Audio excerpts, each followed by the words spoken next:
गर्भ में ही देना चाहती है शिशु को अच्छे संस्कार, तो प्रेगनेंसी में जरूर पढ़ें ये किताबें।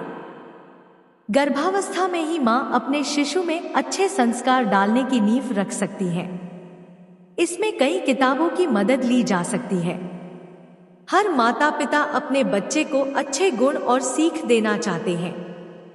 छोटी उम्र से ही पेरेंट्स अपने बच्चे में अच्छे गुण डालने की कोशिश करते हैं, जबकि आप यह काम गर्भ से ही शुरू कर सकते हैं। जी हाँ, गर्भ संस्कार के बारे में तो आपने सुना ही होगा। गर्भवती महिलाएं गर्भावस्था के दौरान ही अपने शिशु में अच्छे संस्कार डालने की कोशिश कर सकती हैं। इस काम में कुछ किताबें भी आपकी मदद कर सकती हैं। जी हाँ, आप प्रेगनेंसी में किताबें पढ़कर भी अपने गर्भस्थ शिशु का गर्भ संस्कार कर सकती हैं। यहाँ हम आपको कुछ ऐसी किताबों के नाम बता रहे हैं जो शिशु के गर्भ संस्कार के लिए अच्छी होती हैं। कब शुरू कर सकती हैं गर्भ संस्कार? प्रेगनेंसी की दूसरी तिमाही की शुरुआत से ही गर्भस्थ शिशु का मनोविज्ञान आकार लेने लगता है और गर्भावस्था की तीसरी तिमाही में बच्चे के मस्तिष्क का काफी विकास हो चुका होता है। माँ की मानसिक स्थिति शिशु तक पहुँचती है, इसलिए इस समय अच्छी किताबें पढ़ने से किसी भी तरह की एंजाइटी, स्ट्रेस और दुख की भावना से बचा जा सकता है। आइए अब जानते हैं कि प्रेगनेंसी में शिशु के गर्भ संस्कार के लिए कौन सी किताबें पढ़नी चाहिए। भागवत गीता। यदि आप हिंदू धर्म को मानते हैं तो भागवत गीता के बारे में तो जानते ही होंगे। अन्य धर्म के लोग अपने धार्मिक ग्रंथ को पढ़ सकते हैं। भागवत गीता पढ़ने से गर्भ में पल रहे शिशु के विकास और पालन पोषण में मदद मिलती है। धार्मिक किताबों से बच्चों को पौराणिक कथा और ईश्वर के प्रति विश्वास बढ़ता है। रामायण।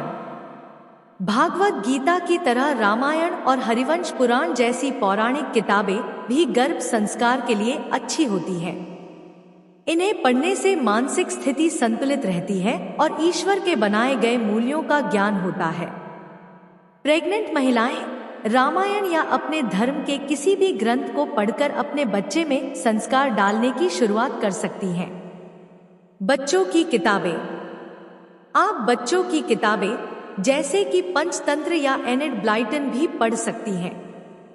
इनमें बच्चों के लिए छोटी छोटी कहानियां हैं और बड़ों को भी इन्हें पढ़ने से मजा आएगा।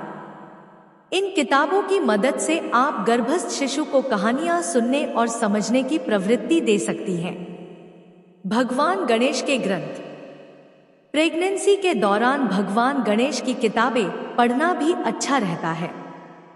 चक्र विज्ञान के भगवान गणेश मूलाधार चक्र के स्वामी हैं, जो कि स्पाइन के नीचे स्थित होता है और यह शिशु के जन्म से संबंधित अंगों की जरूरतों पर जोर देता है।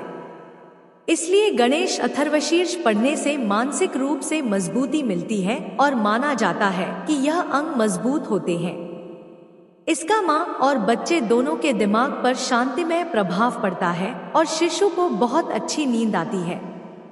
शिशु संगीत और किसी वाद्य यंत्र की आवाज उ के उच्चारण पर भी प्रतिक्रिया देता है। इन तरीकों से गर्भ संस्कार करने से बहुत लाभ मिलता है।